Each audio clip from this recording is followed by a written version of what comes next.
Good afternoon friends. Veer Savarkar ने एक किताब लिखी थी और उसका नाम था the first Indian war of independence, जिसके जरिए ही यह विमर्श लोगों के बीच यह विमर्श प्रारंभ हो गई थी कि क्या 1857 की क्रांति भारत की प्रथम स्वतंत्रता आंदोलन था या देसी रियासतों द्वारा किया गया स्वार्थपूर्ण ढंग से एक संघर्ष था, कह सकते हैं विद्रोह था।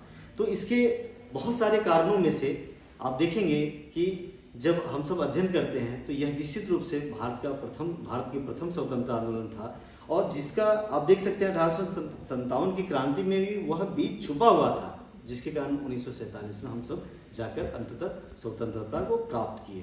क्योंकि इससे पहले आप देखेंगे कहीं भी वह जन सैलाब उस रूप से जन लोगों का जुटाव नहीं हो पाया था या संघर्ष के रूप में परिवर्तित कभी नहीं हो पाया था। उससे पहले भी 1857 की क्रांति से पहले भी बहुत सारे विद्रोह आपको पढ़ने को मिलेगा। सन्यासी विद्रोह, बंगाल का सन्यासी विद्रोह से लेकर बहुत सारे आप देखें आदिवासियों के सिद्धू कानू से लेकर बहुत सारे ऐसे विद्रोह आपको देखने को मिलेंगे। मगर जिस तरह से एकजुटता और जिस तरह से लोगों के बीच संघर्ष, यहाँ पे जिस तरह का संघर्ष दिखता है वह उससे पहले नहीं देखा गया था, वह उस व्यापकता के साथ नहीं देखा गया था। इसीलिए निश्चित रूप से 1857 की क्रांति को हम सब सिर्फ यह नहीं कह सकते कि यह एक व्यापक आंदोलन मगर असफल आंदोलन था।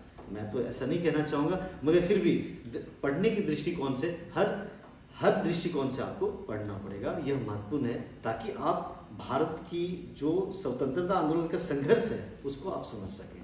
और वह संघर्ष सिर्फ 1857 की क्रांति से शुरुआत तो नहीं होती, मगर निश्चित रूप से यह एक ऐसा पड़ाव था जहां से स्वतंत्रता आंदोलन की झलक देखने को मिलने लगती है। तो हम सब इस पर आगे फिर से नेक्स्ट क्लास में चर्चा करेंगे। धन्यवाद।